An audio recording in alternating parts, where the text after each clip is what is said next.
Let me start with the definition of an angle. An angle is the union of two semilines that has the same starting point.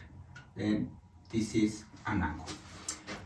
The measure of an angle, we are going to start by using the units of degrees. Then we're going to be using degrees, and to define degrees, we say that this angle, notice that if we have this semiline here and this semiline in the other direction, then the union of these two semilines is just a line. For this one, we're going to say that the measure of this angle is 180 degrees.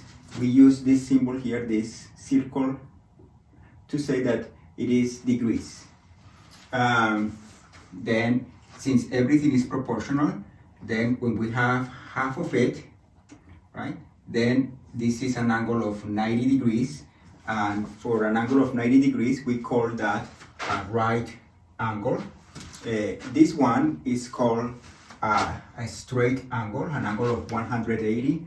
Right angle is an angle of 90 degrees. And usually we do this symbol here to indicate that this angle is an angle of 90 degrees. An angle that is smaller than 90, like this one, is called an acute angle. And an angle that is bigger than 90, like this one, is called an obtuse angle. Right? This is an obtuse angle, an acute angle. Now, what are complementary angles? If we have an angle smaller than 90, then this angle here is the complement.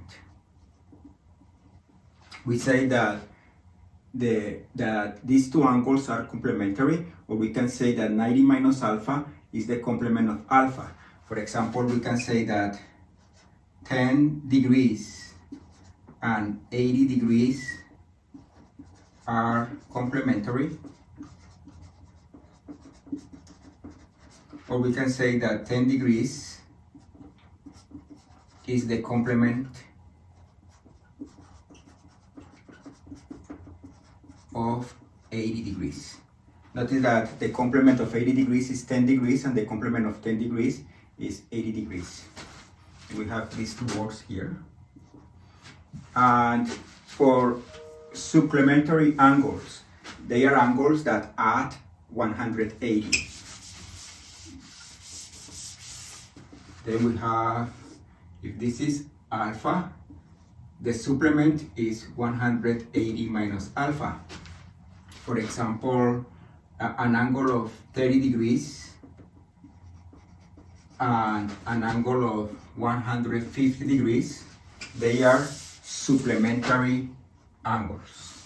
Or we can say that 30 degrees is the supplement of 150, or 150 is the supplement of 30 degrees. Then we have this notion here. And maybe the new notion is the notion of oriented angle. What is an oriented angle? We're going to define an oriented angle, an angle in which we have labeled one of the sides as initial side and the other side as terminal side. Then when we label this, that this one is the initial side and this one is the terminal side, then this is an example of an oriented angle. Notice that for the same angle, we suppose that this is alpha and this is alpha, and if I label this the initial side and this the terminal side,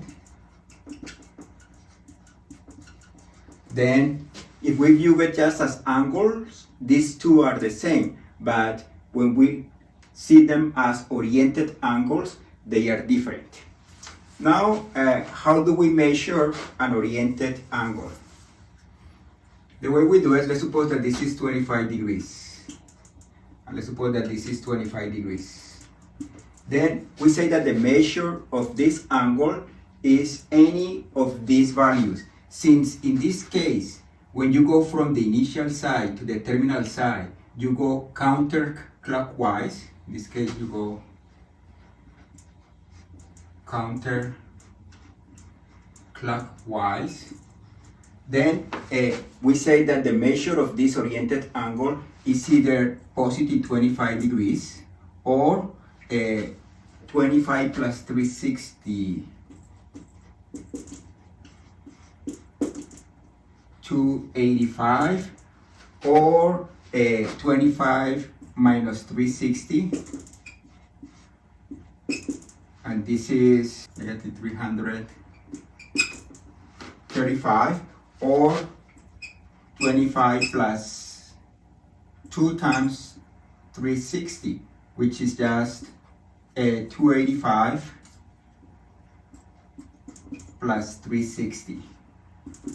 And in general, you can just, when you have the initial angle, which is positive, because in this case, if the direction is counterclockwise, then you just can add 360, and then you can keep adding another 360, or you can deduce 360, or you can keep deducing 360. For example, another possibility for the measure of this angle would be negative 335 minus 360, which is negative 695. Then we can say that the measure of this angle is negative 695, or negative 335, or 285, or 25 degrees. This is for an oriented angle. For this one, we can say that the measure of this angle is negative 25, and the reason we selected negative 25 and not 25 is because when you go from the initial side to the terminal side, you have to go clockwise. In this case, clockwise will give us a negative angle, just this initial value. But then other possibilities are negative 25 plus 360, 335 degrees, or you can subtract 360, and this will give us negative 385, and you can add, for this one you can add 360, and this will be positive 95, and so on. To any of these numbers you can either add or subtract 360, and those are valid measures for this oriented angle. Notice that the difference between an oriented angle and just an angle is that for an oriented angle you have labeled a side as initial side and the other one as terminal side. For an angle, the measure is only a number that goes from 0 to 180, but for an oriented angle we have negative numbers, and actually we have infinitely many numbers, because once we have a number, if we add 360, that's another valid answer. If we have any answer and we subtract 360, that's also a valid answer. Okay, let's just do one last example of an oriented angle. Let's suppose that we have this as my initial side, and suppose that we have here this as my terminal side.